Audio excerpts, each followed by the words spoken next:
Programa de hoje, muito conhecimento, reflexão e tradições judaicas. Rabino, quando o senhor está ansioso e preocupado, qual a receita que usa? A primeira coisa tem que saber que tudo que acontece é por divina providência. O rabino-chefe da sinagoga Beit Yaakov e um dos maiores líderes religiosos do país. E isto é feito através de usá-los da melhor forma possível.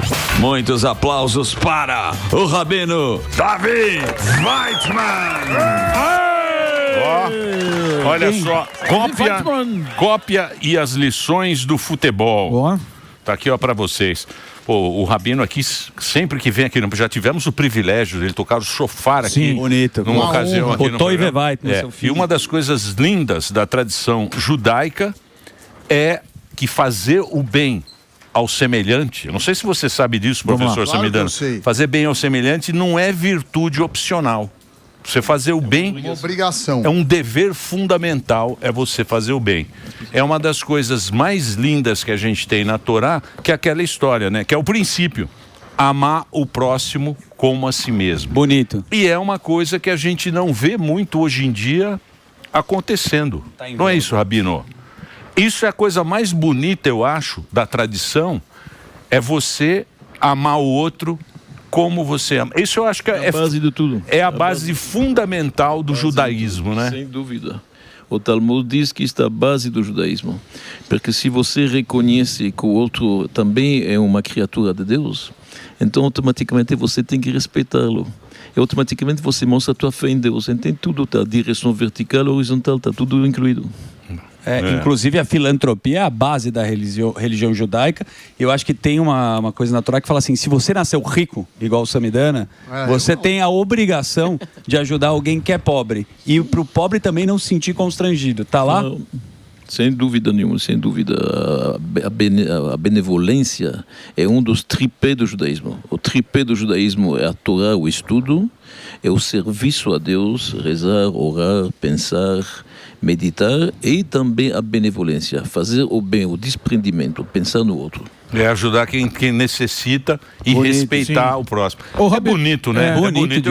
Eu acho muito legal esse princípio, esse ensinamento. Eu acho que se todo mundo seguisse, e é simples você seguir isso, né? Porque, porra, é amar o próximo como você ama a si. Se todo mundo fizesse isso, a gente não estaria vivendo... Não teria conflitos, não teria competição, guerras. Exatamente. Ô, Rabino, eu dei uma lida já, aqui a gente recebeu, e tá aqui a parte falando do amor à camisa, que fala sobre lealdade, né? Até que ponto a lealdade vai ao outro? Porque o que a gente às vezes vê é a pessoa sendo leal e às vezes ser feito de tonta. Até que ponto vai a lealdade de uma pessoa com a outra? Porque senão às vezes você acaba virando refém de alguma coisa que em algum momento, né, você, óbvio, né, eu sou muito leal ao Emílio, e só que às vezes a gente vê que depois de algum certo momento não passa mais a ser lealdade, você fica meio que escravo disso, sabe? Você conseguiu entender mais ou menos? Até que ponto a lealdade não tem que ser escravo, mas lealdade é muito importante, porque está ligado à integridade e está ligado à honestidade. Sim. Você vê esses torcedores do futebol, é maravilhoso. Se o time ganha, se o time perde, se está chovendo, se está difícil chegar, está lá. Ele torce, ele acredita.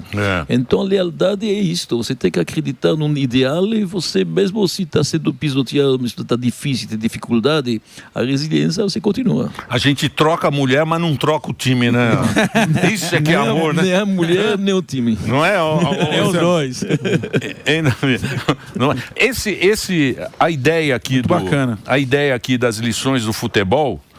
O que tem aqui? Qual é o princípio aqui? Ó? Tem entrando em campo, a determinação, coragem. Eu vou te falar qual é o princípio. O princípio é assim: o judaísmo acredita muito que quando uma coisa está muito em voga, muito popular, está funcionando, deve ter uma lição também. Tudo que a pessoa vê na vida, você pode aprender alguma coisa.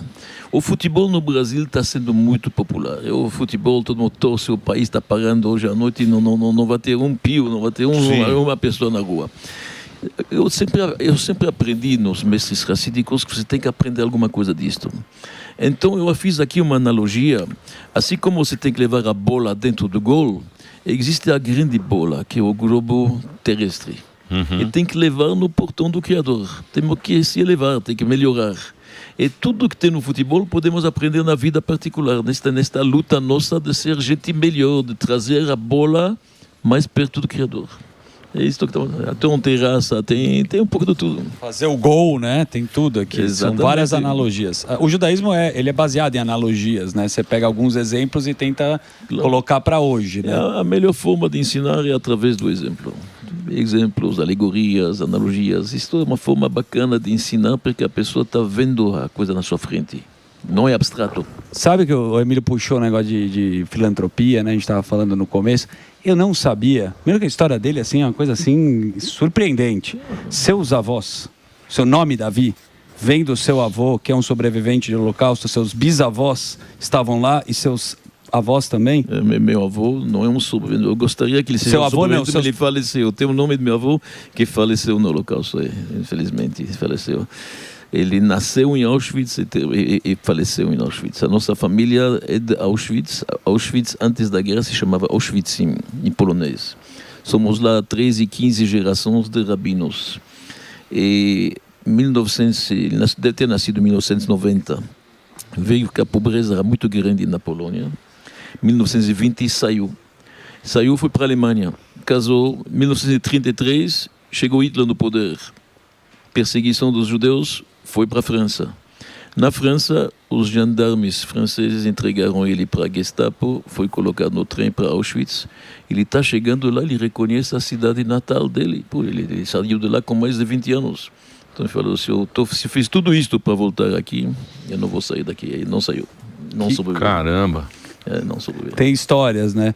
Não, quando eu estava falando de filantropia, é que um dos seus avós te deixou, tem um testamento que ele ajudava muitas pessoas. É por isso que você tem. Que ele tem uma entidade aqui bonita, né? Todo mundo que sabe, ele já divulgou aqui. Tem o Bom Prato aqui no centro de São Paulo. O TENIAD vem relacionado também a uma origem familiar, né? Verdade. A gente tenta fazer o bem.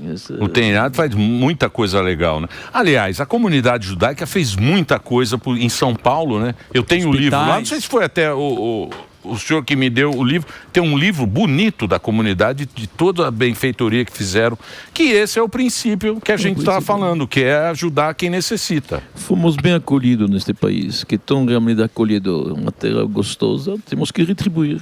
Hospitais, casas de caridade, instituições bacanas, é necessário. A população, nós temos que retribuir o que nós demos. Boa. E Rabino, essa história, né, que o Zuckerman falou, que foi passada para você, dos seus antepassados, quão é importante você manter essa memória? Porque hoje, né, com muita informação, parece que as memórias estão se perdendo. Tem muitas pessoas até que negam essa história. Como fazer para as pessoas sempre lembrarem que aquilo realmente aconteceu e fazer ajudar os outros também, de acordo com toda essa memória? Olha bem, o ser humano é como uma árvore. Uma árvore sólida precisa de raízes. As raízes é o passado. Quanto mais forte as raízes, mais aguenta tempestades, furacões, mais galhos, mais frutos. Tá certo? Então, se alguém cessiona o passado e corta o passado, ele tem um futuro fraco. Por isso é muito importante lembrar. A memória nos judaísmo é importante, como se falou. Lembrar o que é, de onde estamos, para onde estamos andando. Mas sempre positivo. Não é porque meu avô, na verdade, faleceu no Holocausto que eu não sou positivo. Anne Frank fala, a gente acredita ainda no mundo bom. A gente acredita que tem gente boa aqui. Temos que acreditar no mundo melhor. Sim. A gente não vive com o passado, mas relembra o passado. Entendeu a diferença? Para não cometer o erro, né? Exatamente. E para também não viver em tristeza, em depressão. A gente tem que ser feliz e olhar para a coisa de forma positiva. É isso aí, ó. Ó, aqui no livro fala aqui, porque são as lições do futebol, fala da disciplina. Opa. Claro. E a disciplina tem... Por que a disciplina é importante? Olha, da mesma forma que um jogador de futebol, ou um pugilista, um atleta, ele tem uma dieta, ele tem um horário, ele não pode fazer farra cada noite, é impossível, ele tem que ter força e energia. Assim também o ser humano, para poder ser um bom ser humano, como falamos antes, e realmente fazer o bem, tem uma dieta, tem uma disciplina, tem certas coisas que ele pode fazer e todas as coisas que ele não pode fazer.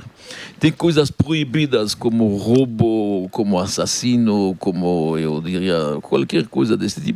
Tem coisas que não são recomendáveis, como inveja, ódio, etc. E tem coisas que são magníficas, fazer o bem, ajudar o próximo, amparar uma viúva, visitar um doente. Então tem disciplinas, tem coisas que não pertencem a gente. A pessoa tem que saber falar, isto não é minha praia, não é para mim. Entendi. Sabe o que eu estava pensando aqui? Tem agora o Sam adora inteligência artificial, Sim. né? Aí se você pôr no chat GPT, pense como o Rabino Davi Weitman e como o Rabi de Lubavitch, me passe um conselho. As pessoas usam isso como ferramenta. O que você acha da inteligência artificial junto com a religião?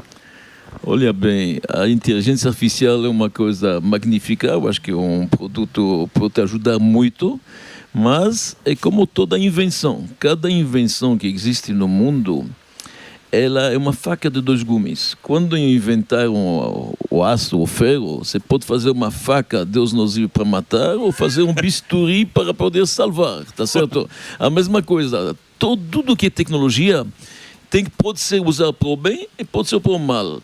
Mas eu acho que é uma coisa boa.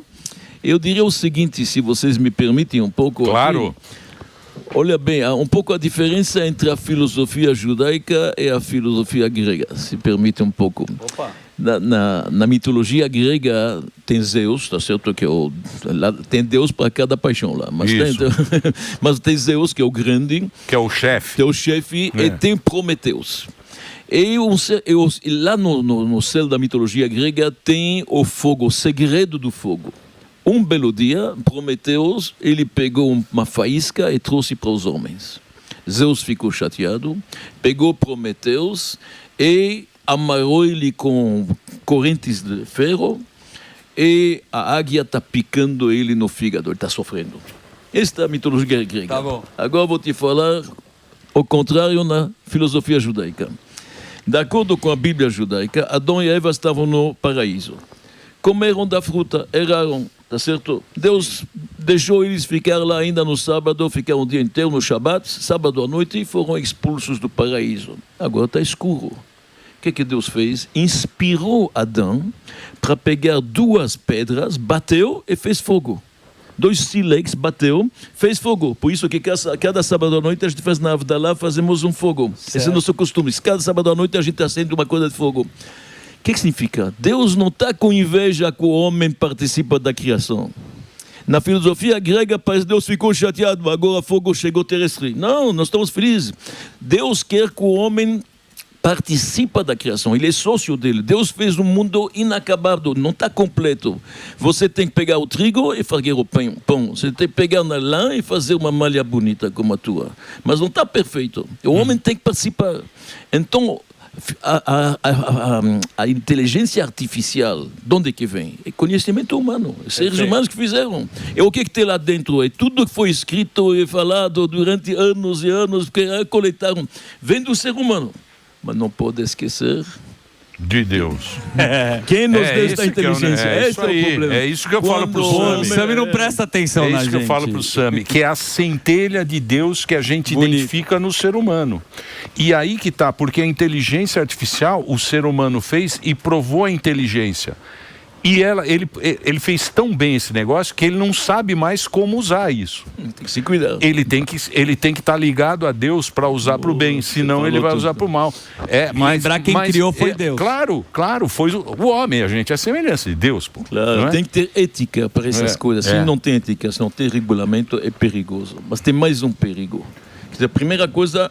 Importante entender que Deus quer que o homem cria e participa. Esta é a filosofia judaica. A gente participa na criação. É o trabalho, né? Claro. A segunda coisa que me faz medo, que me dá um medo na inteligência artificial, é que o maior asset de um homem é que ele pode se esforçar, que ele pode trabalhar, que ele fazer. A mãe chinesa quer que seu filho sempre tenha nota 10, nota 9. A mãe judaica sabe que não é importante a nota, é importante que ele se esforça. Tem que fazer alguma coisa, se esforça, exige de teu filho, não importa quanto e como, mas ele tem que se... empenho, afinco que ele faz. Estamos aqui para fazer alguma coisa. Vamos dar um exemplo do futebol, pronto, para fazer boa. No futebol, hoje à noite tem a Copa, tá certo? Estamos já dentro do assunto do futebol, todos nós. Existe no futebol, numa partida de futebol, 2 tipos de pessoas. Tem os espectadores, os torcedores, nós que estamos olhando, e tem os jogadores. Qual a diferença? A diferença é simples, que quando o jogador está lá, ele está comprometido. Agora, nós, os torcedores, os espectadores, se a gente não gostou do jogo, não está indo bem, a gente fecha a televisão. Se a gente está lá no estádio, está começando a chover, está frio, eu estou saindo antes. Claro. O jogador tem que ficar até o final, ele tem um compromisso, ele tem uma responsabilidade, porque ele está fazendo a coisa acontecer. Na vida é a mesma coisa. Você pode ser um espectador ou um jogador. E Deus quer que você seja um jogador. Deus nos deu forças, talentos. Você tem talentos maravilhosos, cada um aqui. Para quê? Para contribuir. Estamos aqui para produzir, para fazer, para se esforçar. Tem gente que tem gente que olha as coisas acontecendo. Sim. Tem gente que nem sabe o que aconteceu, tem que falar para ele. E tem gente que faz acontecer. Então, o que está acontecendo com a inteligência artificial? O cara não trabalha mais. O cara não se esforça mais, está tudo lá. Esse é o problema. Eu vejo isso como um problema muito grave. Entendeu? Estou preocupado com isso. O Papa escreveu sobre a inteligência artificial e está preocupado com o desemprego. Eu estou preocupado que o ser humano não vai se esforçar mais. Não vai contribuir. Está tudo preguiçoso. Está preguiçoso. Isso é ruim. A maior bondade que os pais podem dar para seus filhos é exigir um pouco de esforço. E o maior vício que existe não é da droga, é do conforto. É isso. É o que a acomodação. É o que mais vicia. Você fala, não quero, né? É gostoso não ter o que pensar, não ter o que fazer, não ter o trabalho, né? Fica na boa, ele não quer sair da zona do Sami? conforto. O Sami não saiu do computador. Tá vendo, Ele estava buscando uma pergunta no chat GPT pro É Rabino. só GPT o dia inteiro. Eu falei aqui, uma pergunta inteligente. Tem gente que usa o computador para conforto, tem gente que usa para fazer coisas novas. A ciência, E ele por exemplo, chama a gente de burro. Muito. Não. Não acabou de chamar são hoje, os mas sai do testes de QI que eles fizeram. Chama a Rabino. gente de besta. Se esforçar no computador está ótimo. Eu Tem que se nunca esforçar. chamo eles de besta, porque eu não julgo pela aparência, que é um princípio judaico. Eu não gosto de julgar pela aparência, então eu não chamo o Emílio de besta, não chamo o Alma de besta. Isso é verdade. Mas, Rabino, eu queria te perguntar sobre Por favor. Cabala, pelo seguinte. Por favor. A minha esposa gosta muito de Cabala. Ela não é judia, ela pensa até em se converter eventualmente. Mas eu tenho receio que, quando se fala sobre Cabala, tem muitas camadas. E assim como várias outras áreas, tem alguns cursos de Cabala, eu não quero ser ofensivo, que me parecem um pouco merchandising de baixo nível. E o cara pode fazer uma propaganda de uma coisa boa. E como diferenciar? Porque, obviamente, um rabino, ele já estudou muito, ele sabe diferenciar. Mas uma pessoa que nunca estudou, ele pode ver aquele curso e achar que aquilo é o máximo, mesmo não sendo. Então, primeiro, pode-se estudar Cabala? É recomendável? É saudável para as pessoas? Se sim, qual o melhor caminho para esse estudo? Perfeito, uma pergunta boa. Olha, a Cabala existe, é a parte mística do judaísmo, a parte que se fala esotérica, mas tem que ter preparo para isso, como cada coisa. Pode estudar Cabala, mas tem, por exemplo, nós no judaísmo a gente recomenda só depois de 40 anos. Sim. 2, Não, eu tô tranquilo. tem que estudar antes outras coisas. Você não pode, vamos pegar um exemplo da matemática. Você não pode entrar e aprender cálculo diferencial e integral se você não entende nada da aritmética, certo? Geometria euclidiana, pelo menos, tem uma base. A mesma coisa. Eu aconselho a pessoa primeiro estudar a Bíblia, a Torá, depois com os comentários, depois um pouco de Talmud, depois poderá passar para os estudos místicos, mas não assim de uma vez, não dá para pular as etapas.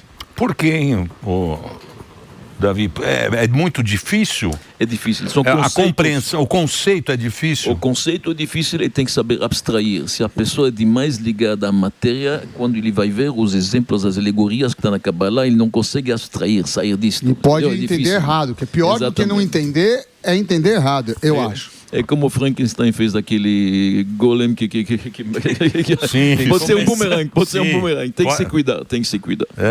Porque demora 40 anos para você começar a estudar a Cabala, né? Igual uma conta matemática. assim. Muito bem. Eu vou fazer um break só para a rede de rádio. O papo tá muito bom. Ó, para você, tem o legalsaber.com.br. Você pode entrar lá. Estamos recebendo aqui o rabino Davi Weitman, presença ilustre nesse programa. Legal Saber também está no Instagram. é legal saber, você pode seguir aí. Eu vou fazer o break agora do Reginaldo. Vai lá, Reginaldinho. A gente está vendo o Rabino aqui falar bastante. E tem um cara que inspirou muito o senhor, que é o Rabi de Lubavitch. Claro, o grande mestre. Ele é muito mestre, mestre, O né? líder mundial judaico. Quando acaba a Segunda Guerra Mundial, né, eu estava vendo que ele chegou para o senhor, você era um homem da Bélgica, com a sua esposa, e falou, vai lá para o Brasil para fazer a comunidade judaica brasileira. Nos Estados Unidos. Você estava nos Estados Unidos e aí ele falou para você ir para o Brasil. Como é a relação do Rabi de Lubavitch? Que muita gente assim que não é da comunidade não entende muito, mas eu sei que ele tinha programa de rádio, ele tinha uma relação de passar o judaísmo para as outras pessoas. O que ele é importante? Então, o Rebbe de Lubavitch, para começar, é um grande justo. O que significa uma pessoa justa? Justa significa alguém que, na verdade, é um tzadik em hebraico. Significa uma pessoa transparente, só faz o bem, venceu a luta interna, não tem mais mal inclinação. Todos nós temos paixões erradas, vícios, a gente tem frustrações, temos problemas, temos uma mal inclinação que quer nos puxar um pouco para baixo, é normal. O ser humano é feito de alma e de terra. A terra puxa para baixo, a alma puxa para baixo. Um tzadik, um justo, é alguém que já venceu a luta interna. Ele está totalmente puro, transparente, muito mais alma que corpo. So, isto é o Rebbe de Lubavitch, como os outros tzadikim. O que acontece? O Rebbe pegou sobre si a tarefa difícil depois do Holocausto, que o judaísmo perdeu um terço, estava reduzido a cinzas quentes ainda que saíam dos campos de extermínio, e reconstruí-lo. E mandou emissários no mundo inteiro para reconstruir as pequenas comunidades judaicas. Mas a grandeza do líder, Emílio, é que ele pode falar com o pequeno. Sim. Tá vendo? O Rebbe recebia em audiência um sábio enorme cabalista, uma pessoa, o presidente dos Estados Unidos, mas 5 minutos depois pode falar com uma menina pequena e perguntar qual é o nome da tua boneca. Pode falar, na verdade, com uma pessoa simples. Quanto mais grande deveria ser capaz de descer mais para o povo falar. Senão ele fica lá, tem professores de faculdade enorme com muito conhecimento, mas não consegue transmitir, não consegue falar com um aluno simples. Então a grandeza do Rebbe é esta. Grande, mas capaz, na verdade, e acreditar no potencial de cada um. Acreditar. Bem, este Shabbat, este último Shabbat, a gente leu que Deus mandou as 12 tribos de Israel pegar um bastão, um cajado, um pedaço de madeira, e colocar o nome da tribo, Rubem, Levi, cada um, dentro do templo, dentro do santuário. Um dia depois, tiraram os 12 cajados, aquele de Aaron, que era o sacerdote, começou a florir. Começou a ter botões, começou a florir, já dava amêndoas, já dava frutos. Um dia, 24 horas. O que significa isto? O líder é aquele que é capaz de ver um cajado, um pedaço de madeira morto e transformar algo vivo que vai dar frutos. Exatamente. Um bom professor que acredita no aluno, este tem potencial, vai conseguir, nunca desistir. Isto é o líder. Que é muito judaico também, né? O aluno e o filho, né? Transmitir de pai para filho. E é o seguinte, é aqueles que a gente não tem inveja, né? O professor, quanto melhor é o aluno, mais o professor fica feliz, e muito o pai, quanto melhor é o filho, mais... Emílio, você leu o Talmud? Porque no Talmud está escrito isso. O homem tem inveja de tudo, exceto do filho e do aluno. Eu acho que você conhece um pouco. Ele lê. Ele vai no Eu leio pra ele na granja. Ele faz jantar à luz de Vai vela. pra Torá na granja. O professor é muito gente boa. Eu, graças a Deus, eu tenho muitos amigos. Deus me colocou pessoas muito legais na minha vida. Isso é Deus que coloca também. Claro, é uma dádiva. Ter bons amigos é uma dádiva. Você ter gente legal na sua vida é uma dádiva mesmo, claro. né? Porque poderia ser só... se bem que tem uns bem canalhas, mas tudo bem. Ô, Rabino, eu queria questionar, fazer uma pergunta a respeito do humor, né? E a tradição judaica, que a gente vê que tem muito comediante de origem judaica, e eu queria saber se por conta dessa questão de valorizar o questionamento, né? De sempre estar questionando, qual que é a relação assim com o humor? Então, você fez uma pergunta muito interessante. Eu li faz pouco tempo atrás nos Estados Unidos quais são os 2 hobbies mais fortes da comunidade judaica. Uma comunidade judaica grande, 6 milhões de judeus lá, falaram, falar do Holocausto é humor. Sim. Olha, 2 contra 180 graus. Por quê? Porque eu vou te falar, mesmo nos momentos mais difíceis, o judeu não perdeu o bom humor. Humoristas judaicos é importante. Por quê? Porque nossa religião está baseada, como eu falei antes, em optimismo. Sim. Positivismo. Se a gente vai olhar para trás, o que é que a gente já passou? De inquisições, de perseguições, de maltratos, de expulsões. A gente não estaria aqui. A gente vive pensando bem, otimismo, mesmo que passe um momento difícil, um bom humor, uma boa piada cachê, obviamente. Claro, tem que ser. Mas isto ajuda. Então o humor judaico faz parte da nossa tradição, faz parte, em todos os momentos, mesmo os mais difíceis. Tava vendo também o Rabino falar que você precisa alimentar não só com a comida, com a alma. Como é que a gente alimenta a alma aqui no programa? O que tem que fazer? Eu acho que vocês estão passando valores, vocês têm uma tarefa extraordinária que Deus colocou na sua mão. Deus não lhe deu somente a dádiva de amigos bons, mas você tem uma audiência enorme. Todo mundo lhe conhece. E vocês estão passando valores. Eu acompanho o programa de vocês, valores corretos. Quando tem alguma coisa que não está certa, está se mostrando uma indignação. Então, quando a gente passa valores corretos, a fé num Deus único, que isto é muito importante, o homem respeitar o seu semelhante, apreciar e gostar que tem gente diferente. Afinal, esta beleza do Brasil, que nós temos gente toda diferente, é um quadro multicolor, e cada um hoje, o multiculturalismo é importante. Cada um contribui, um com uma canção, um com uma música, uma com uma tradição. Isso é beleza, e vocês estão passando isso da melhor forma possível. Parabéns, parabéns. Muito bom. Você que traz aqui credibilidade para esse programa. A gente tem zero, Rabino. A gente é zero. Que parece Zero, que a gente melhor. zero. Quando você vem aqui... Quando você vem, O programa sobe. é nada caché. Mas amanhã já caiu de novo. Mas Um dia com o Rabino. É um dia de Ô, Rabino, credibilidade. pegando essas comparações com a Copa do Mundo, né? E a gente falou da inveja do professor. O que a filosofia judaica fala para... Eu vou pegar o Neymar como exemplo, obviamente, mas pode ser em todas as profissões. Aquele jogador que vê, por que eu não sou tão bom quanto esse cara? Eu me esforço, obviamente em todas as profissões, mas vamos focar no Neymar. O que a filosofia judaica responde? A filosofia judaica para combater a inveja é uma coisa horrível, é coisa que pode levar o homem a condenar o outro, a querer destruir o outro, levar ódio. A inveja é um defeito, um vício, Deus nos livre. Para combater a inveja tem uma coisa: entender que tem pessoas diferentes, e ser diferente não significa ser inigual. Cada um tem sua função. Cada um tem sua função. Brincando, estão falando que tinha um ratinho em cima do leão. E o leão abriu a boca, rugiu, tinha quase... O ratinho pediu para mim, me salva, você é seu servo. O leão falou, eu não preciso de você ser meu servo. Foge daqui, rápido, fugiu. Um belo dia, pegaram o leão nas redes. E também rugiu de novo. Quem escutou o ratinho foi e mordeu com seus dentes, conseguiu roer a rede e salvou o leão. Todo mundo tem uma função neste mundo. Cada um tem sua missão. Se a gente entende isso, não tem inveja. A minha função é fazer isto, outra função é fazer isto. Cada um tem sua função. Um é fazer um gol, outro fazer 5 gols. Um tem que ser o atacante, outro tem que defender, não. A marcação, tem que ficar lá cuidando. Cada um, o goleiro tem sua função. Então, se a gente entende que Deus criou uma grande sinfonia cósmica e cada instrumento é necessário, ninguém está aqui à toa. O fato de nascer significa que Deus fala, eu preciso de você. Se a gente entende isso, que tem funções diferentes, tem dias diferentes, tem cidades diferentes. Israel tem muitas cidades. Deus escolheu Jerusalém para colocar seu templo. As outras têm que ter inveja. Cada um tem sua função. No mundo assim também, Deus criou, tem várias... Lua tem sua função, o Sol tem sua função. Eles são iguais. Cada um joga na sua posição. Muito bom. Exato. É o melhor possível. Cada um contribuiu com o melhor possível.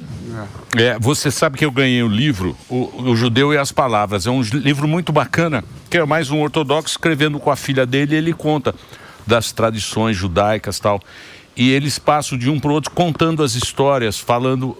O principal é o conhecimento. Isso é muito bonito, isso é uma coisa que a gente faz sempre, que é a nossa conversa, é através da nossa conversa, é passar conhecimento para as pessoas. É isso que fez a tradição judaica durar... Claro. Apesar de todos os percalços, por tudo que se passou, durante isso que a gente falou, né?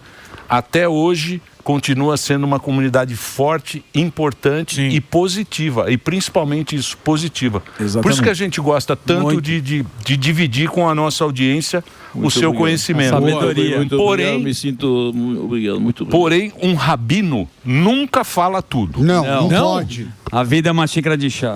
O rabino sabe muito mais. Se você ouviu o programa agora, fala, nossa, Sim. Tá exagerando. como esse rabino É o sabe Ele não das- passou É o 1%. Ele Guardou- passa- É o Guardou um contrário da gente. Tá A gente guardado sabe no pouco chapéu. e fala o que não Fala sabe. muito, não O rabino sabe Ele não muito. gasta a sabedoria à A toa. gente é um rabino invertido.